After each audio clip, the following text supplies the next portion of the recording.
नमस्कार, न्यूजन competition cricket channel में आपका स्वागत है। देखते हैं आज की महत्वपूर्ण खबरें। देहरादून राज्य स्थापना दिवस 5 से अधिक आबादी वाले गांव सड़क से जुड़ेंगे। दून में बेरोजगारों पुलिस में झड़प के बाद बवाल। CDS समेत 5 को उत्तराखंड गौरव सम्मान। जीरो एक्सीडेंट जोन बनेगा उत्तराखंड। उत्तराखंड में 50 से अधिक आबादी वाले हर गांव को वर्ष 2030 तक सड़क से जोड़ा जाएगा, जबकि सड़क हादसे रोकने के लिए समग्र नीति बनाई जाएगी। राज्य स्थापना दिवस पर शनिवार को देहरादून स्थित पुलिस लाइन में आयोजित कार्यक्रम के दौरान मुख्यमंत्री पुष्कर सिंह धामी ने यह घोषणा की है। मुख्यमंत्री धामी ने प्रदेशवासियों को राज्य स्थापना दिवस की शुभकामनाएं दी। उन्होंने कहा कि अलग राज्य का निर्माण लोगों के संघर्ष से हुआ है और जो सरकार आंदोलनकारी को सपनों को साकार करने के लिए हर संभव प्रयास कर रही है। इस दौरान उन्होंने मरचूला बस हादसे में मारे गए लोगों को श्रद्धांजलि दी और घायलों के स्वास्थ्य लाभ की कामना की। मुख्यमंत्री ने कहा कि राज्य में आपदा में यातायात को तत्काल सुचारू करने के लिए वैली ब्रिज स्थापित किए जाएंगे। राज्य में जल्द महिला नीति लागू होगी, जबकि युवाओं के लिए विशिष्ट युवा नीति बनाई जाएगी। मुख्यमंत्री ने ऐलान किया कि आगामी राष्ट्रीय खेलों में उत्तराखंड के पदक खिलाड़ियों को दोगुनी पुरस्कार राशि दी जाएगी। उन्होंने कहा कि राज्य में प्रतिवर्ष नवंबर में राष्ट्रीय उत्तराखंड प्रवासी दिवस, जनवरी में अंतर्राष्ट्रीय उत्तराखंड प्रवासी दिवस आयोजित होगा। राज्य में सड़कों की गुणवत्ता सुनिश्चित करने के लिए ठेकेदार और इंजीनियरों का उत्तरदायित्व तय करने के लिए विशेष प्रक्रिया अपनाई जाएगी। साथ ही प्रसव के बाद जच्चा बच्चा की देखभाल के लिए मुख्यमंत्री जच्चा बच्चा प्रोत्साहन सहायता योजना शुरू की जाएगी। देहरादून पुलिस भर्ती में उम्र बढ़ाने समेत अन्य मांगों को लेकर शनिवार को दून में मुख्यमंत्री आवास कूच कर रहे बेरोजगारों की पुलिस से झड़प होगी। हाथीबड़ कला में रोकने पर धक्का मुक्की के बाद बवाल शुरू हो गया। पुलिस के एक वाहन पर पत्थर मारकर शीशा तोड़ दिया गया। गिरफ्तारी रोकने के लिए बेरोजगार पुलिस के वाहनों को नीचे जा घुसे। पुलिस ने बल प्रयोग कर बेरोजगारों को भगाया। इसमें कई बेरोजगार चोटिल हो गए, कुछ युवतियों को कपड़े तक फट गए। उत्तराखंड बेरोजगार संघ के उपाध्यक्ष राम कांडपाल के नेतृत्व में बेरोजगारों ने गांधी पार्क से मुख्यमंत्री आवास के लिए कूच किया।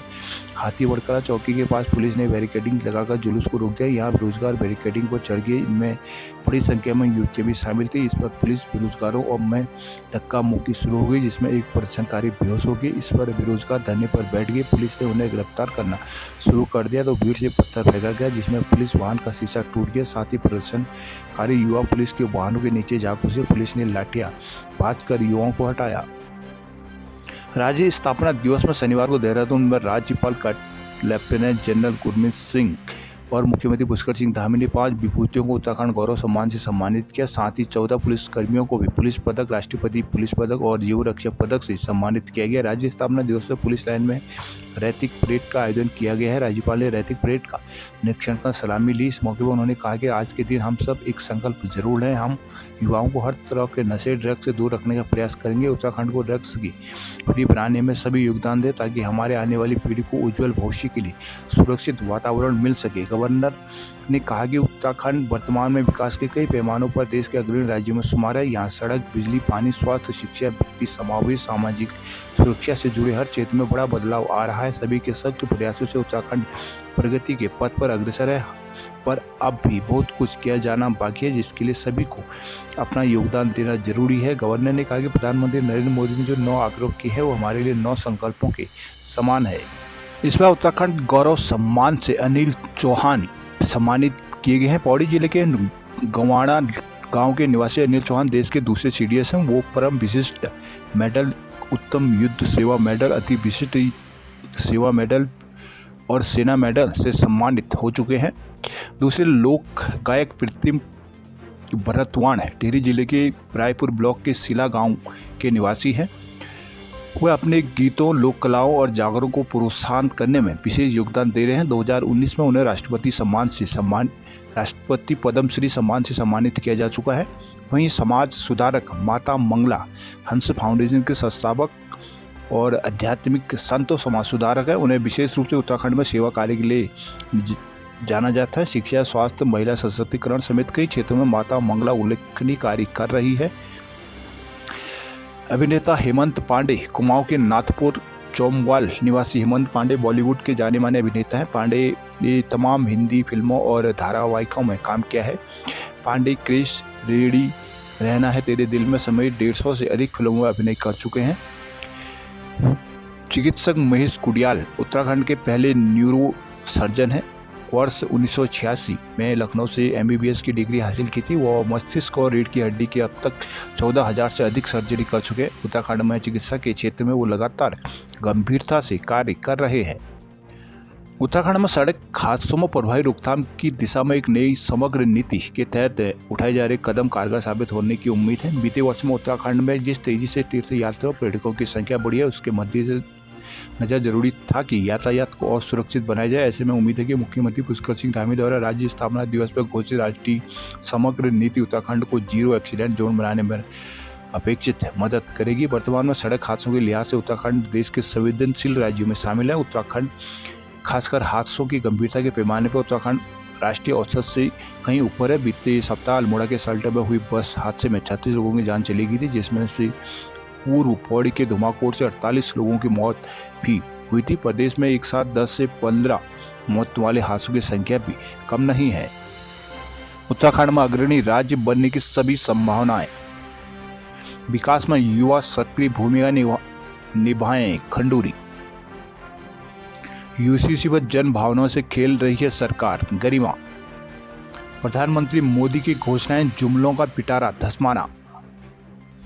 देहरादून तीरंदाजी में ओवरऑल चैंपियन।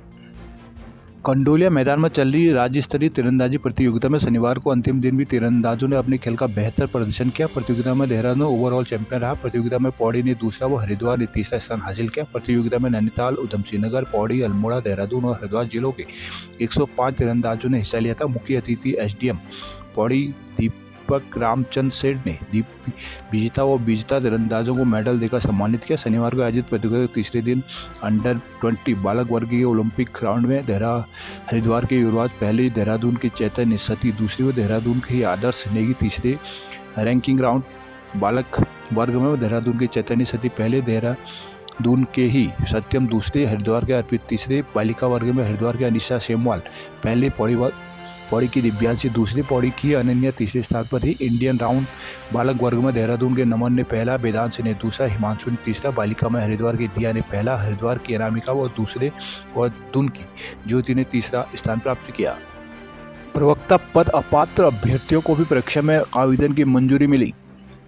हाईकोर्ट ने उत्तराखंड लोक सेवा आयोग से प्रवक्ता पदों के लिए उन अभ्यर्थियों को भी आवेदन करने की अनुमति देने को कहा है जिनकी आयु 1 जुलाई 2021 को इन पदों की योग्य थी। सुनवाई न्यायमूर्ति न्यायाधीश राकेश थपलियाल की एकल पीठ में हुई है। अंतरिम आदेश पारित करते हुए कोर्ट ने आयोग को ऑनलाइन पोर्टल 1 सप्ताह के लिए खोलने के आदेश पारित किए हैं। हाईकोर्ट के आदेश के बाद आयोग ने ऑनलाइन पोर्टल अभ्यर्थियों के लिए 1 सप्ताह के लिए पुनः खोल दिया है। मामले के अनुसार आयोग ने प्रवक्ताओं के 613 पदों पर आवेदन की तिथि 7 नवंबर तक तय की थी। उक्त रिक्तियां वर्ष 2021-22 की थी, लेकिन रिक्तियां भरने के लिए परीक्षा का विज्ञापन 2024 में प्रकाशित हुआ था। इस कारण कई अभ्यर्थी वो जो वर्ष 2021 में आयु सीमा के लिहाज से इस परीक्षा में बैठने की पात्र थे, वर्ष 2024 में निर्धारित आयु सीमा से ज़्यादा हो जाने के कारण अपात्र हो गए थे। कुछ अभ्यर्थियों ने हाईकोर्ट में याचिका दायर की थी। सुरेंद्र सिंह एवं अन्य बनाम राज्य सरकार एवं अन्य में अभ्यर्थियों के अधिवक्ता केतन जोशी ने कहा कि जिस वर्ष सरकार ने आयोग को रिक्त पद भरने का अधियाचन भेजा था, तभी आयु की गणना होनी चाहिए थी। आयोग को दिए आदेश में कोर्ट ने कहा कि अपात्र अभ्यर्थी की आयु सीमा 1 जुलाई 2021 से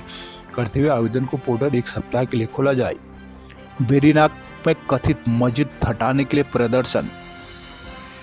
वेरीनाग नगर में एक कथित मस्जिद हटाने की मांग पर राष्ट्रीय सेवा संघ ने यहां प्रदर्शन कर जोरदार नारेबाजी की। इस दौरान स्थानीय लोग धरने पर बैठे और एक सभा की गई। इस दौरान उन्होंने प्रशासन से कथित मस्जिद को हटाने की मांग की। शनिवार को यहां पूर्व कार्यक्रम के अनुसार राष्ट्रीय सेवा संघ के लोग गणेश चौक में एकत्रित हुए। बाद में प्रदर्शन करते हुए रैली निकाली, जो नया बाजार GIC के बाद तहसील कार्यालय पहुंचे, जहां प्रदर्शनकारियों ने GIC मैदान में नारे लगाते हुए धरना शुरू कर दिया। इस दौरान एक सभा भी की गई, जिसमें वक्ताओं ने प्रशासन से कथित मस्जिद हटाने की मांग की। प्रदर्शनकारियों ने कहा कि देवभूमि में सड़क के निर्माण से धार्मिक वातावरण खराब किया जा रहा है, यह हमारे अस्तित्व की लड़ाई है। कहा कि देवभूमि में अराजकता के लिए कोई जगह नहीं है। सेवा संघ के हिमांशु जोशी ने एकता पर जोर देते हुए कहा कि देवभूमि का देव स्वरूप नहीं बिगड़े, इसकी जिम्मेदारी यहाँ रहने वालों की है।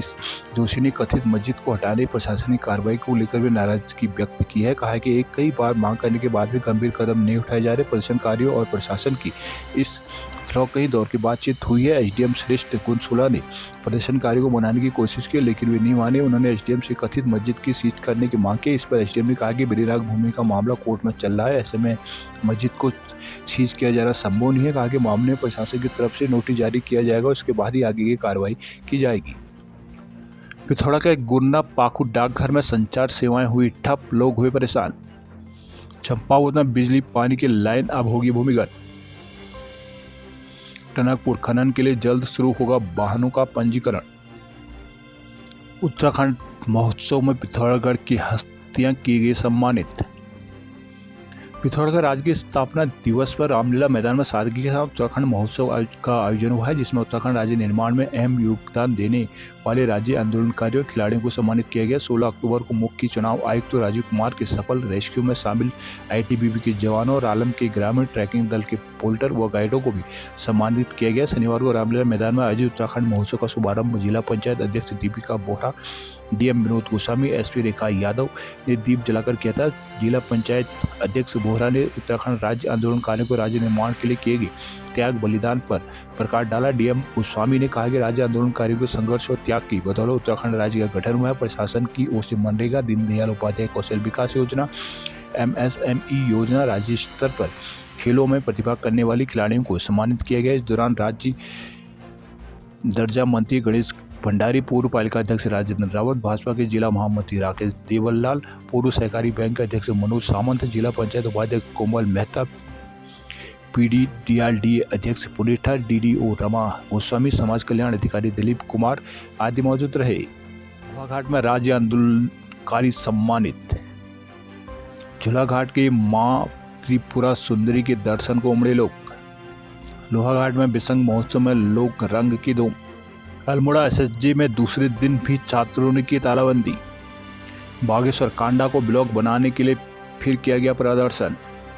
कांडा को पृथक विकासखंड की मांग को लेकर क्षेत्र के लोगों ने जिला मुख्यालय में आक्रोश रैली निकाले। उन्होंने नवाई खेत में धरना दिया। वहीं राज्य स्थापना कार्यक्रम में आए जिलाधिकारी आशीष भाटगई को ज्ञापन भी दिया गया। विकासखंड बनने तक जंग जारी रहने का ऐलान किया गया। पृथक विकासखंड समिति के अध्यक्ष एडवोकेट गोविंद भंडारी के नेतृत्व में कांडा कमशार घाटी के ग्रामीणों ने जिला मुख्यालय में रैली निकाली। कहा कि स्वतंत्रता के बाद भारत सरकार ने योजना आयोग के माध्यम से समग्र ग्रामीण विकास के लिए विकासखंड की स्थापना की थी। 1956 में अल्मोड़ा जिले में कांडा विकासखंड स्वीकृत किया गया था। कांडा तक मोटर मार्ग नेता जिसे 30 किलोमीटर दूर कठायतवाड़ा में अस्थायी रूप से प्रारंभ किया गया था। आश्वासन दिया गया कि मोटर मार्ग का निर्माण के बाद कांडा में स्थापित होगा, लेकिन तब से आज तक कांडा में विकासखंड स्थापित नहीं हो सका है। 1997 में अल्मोड़ा से पृथक बागेश्वर जिला बना। बागेश्वर में अल्मोड़ा के ब्लॉक ताकुड़ा, भैंसिया छाना के लगभग 40 ग्राम पंचायतें समायोजित की गई थी। बागेश्वर विकासखंड में इस समय लगभग 150 से अधिक ग्राम पंचायतें समायोजित है, जबकि राज्य के अन्य ब्लॉकों में 40 से 50 तक ग्राम पंचायतें ही हैं। बागेश्वर राज्य का सबसे अधिक ग्राम पंचायतों वाला ब्लॉक बन गया है। बागेश्वर के विकासखंड का पुनर्गठन करने की मांग की। इस मौके पर गोपा धकोला, रेखा देवी, आलम मेहरा, अर्जुन माजिला, महेश चंद्र पंत, पंकज डशीला, विनोद कुमार आदि मौजूद रहे। चौखुटिया में गेवाड़ विकास समिति का 33 सूत्री मांगों को लेकर प्रदर्शन। चौखुटिया में शिक्षा, स्वास्थ्य, सड़क, बिजली, पानी, यातायात जैसी मूलभूत सुविधाओं के लिए शनिवार को गेवाड़ विकास समिति ने जन आंदोलन किया। इस दौरान जुलूस निकालकर जमकर नारेबाजी की। प्रदर्शन के बाद अपने खून से पत्र लिखकर प्रधानमंत्री, सीएम, राज्यपाल और न्यायाधीश को भेजकर समस्याओं का जल्द निवारण करने की मांग की गई। 30 सूत्री मांगों को लेकर शनिवार को गेवाड़ विकास समिति के सदस्य सड़क पर उतर आए। लोगों ने अपने खून से पोस्ट कार्डों में क्षेत्र की विभिन्न समस्याओं को लिखा, जिसमें पूर्व गेवाड़ विकास समिति के बैनर तले लोगों का हुजूम क्रांतिवीर चौराहे पर उमड़ा। प्रदर्शन में सैकड़ों लोग शामिल हुए। क्रांतिवीर चौराहे से मुख्य बाजार होते हुए चांदी खेत तक बैनर पोस्टर के साथ नारेबाजी कर जुलूस निकाला। आम सभा में वक्ताओं ने कहा कि राज्य आज अपनी 25वीं वर्षगांठ मना रहा है। 25 साल बीतने के बाद भी क्षेत्र की समस्याएं जस की तस बनी है। उसके बाद समिति ने एसडीएम सुनील कुमार के माध्यम से डीएम और सीएम को ज्ञापन सौंपा भेजा है, जिसमें Ramnagar Chaukhutia rail line, degree college Chaukhutia में बीएससी व बीकॉम पीजी का दर्जा, आईटीआई पासी में कंप्यूटर, फैशन डिजाइनिंग ट्रेड, केंद्रीय विद्यालय की स्थापना, पर्यटक आवास गृह का निर्माण आदि मांगे हैं। इस दौरान समिति के अध्यक्ष गजेंद्र सिंह नेगी, ब्लॉक प्रमुख किरण बिष्ट, जिला पंचायत सदस्य रमा देवी, पूर्व विधायक पुष्पेश त्रिपाठी, उत्तराखंड परिवर्तन पार्टी के अध्यक्ष पीसी तिवारी, गणेश नायक, सदानंद पांडे, कुबेर कठायत, प्रकाश उपाध्याय आदि मौजूद रहे। अल्मोड़ा एसएससी विश्वविद्यालय में 21 नवंबर से शुरू होंगी मुख्य परीक्षाएं। अल्मोड़ा एसएससी विश्वविद्यालय में 21 नवंबर से विषम सेमेस्टरों की मुख्य परीक्षाएं शुरू हो जाएंगी, जिसके लिए विश्वविद्यालय की ओर से परीक्षा पाठ्यक्रम जारी कर दिया गया है। साथ ही परीक्षा आवेदन के लिए भी तिथि बढ़ा दी गई है। एसएसजी विश्वविद्यालय में विषम सेमेस्टरों में स्नातक प्रथम, तृतीय व पंचम और स्नातकोत्तर प्रथम तृतीय सेमेस्टर की परीक्षाएं होनी है। इन परीक्षाओं के लिए विश्वविद्यालय की ओर से पूरी तैयारी कर ली गई है। साथ ही परीक्षाओं की समय सारणी भी जारी कर दी गई है। विश्वविद्यालय की ओर से जारी परीक्षा की समय सारणी के मुताबिक स्नातक प्रथम सेमेस्टर की परीक्षाएं 21 नवंबर से 23 दिसंबर तक, तृतीय सेमेस्टर की परीक्षाएं 22 नवंबर से 24 दिसंबर तक, स्नातकोत्तर प्रथम सेमेस्टर की परीक्षाएं 4 दिसंबर से 16 दिसंबर तक और स्नातकोत्तर तृतीय सेमेस्टर की परीक्षाएं 21 नवंबर से 13 दिसंबर तक चलेंगी। स्नातक तृतीय सेमेस्टर के लिए परीक्षा की समय सारणी जल्द ही जारी की जाएगी। विधि प्रशासक के मुताबिक 16 कॉलेजों और 4 परिसरों में करीब 36,000 छात्र छात्राएं परीक्षा देंगे। परीक्षा आवेदन के लिए फॉर्म भरने की तिथि भी बढ़ाकर 13 नवंबर कर दी गई है। कपकोट में साहसिक पर्यटन को मिलेगा बढ़ावा। बागेश्वर में राज्य आंदोलन के शहीदों को दी गई श्रद्धांजलि। काशीपुर ठेकेदारों ने बकाया भुगतान न होने पर उग्र आंदोलन के लिए चेताया। कॉन्ट्रैक्ट वेलफेयर एसोसिएशन के प्रदेश स्तरीय सम्मेलन में राज्य के ठेकेदारों की समस्याओं की जोर शोर से उठाया गया। इस दौरान उन्होंने जल्द समस्याओं का समाधान करने की मांग उठाई है। ऐसा न होने पर 25 नवंबर से उग्र आंदोलन की चेतावनी दी गई है। पंतनगर विश्वविद्यालय सीनियर छात्रों ने कुलपति से लगाई न्याय की गुहार। सीनियर छात्रों की पिटाई के मामले में पारदर्शिता से कार्रवाई की मांग को लेकर पंत विश्वविद्यालय के करीब 200 छात्रों ने कुलपति को पत्र सौंपा है, जिसमें उन पर लगे सभी आरोपों को खारिज करते हुए मामले की निष्पक्ष जांच की मांग की है। कि 6 में राज्य आंदोलनकारियों को किया गया सम्मानित।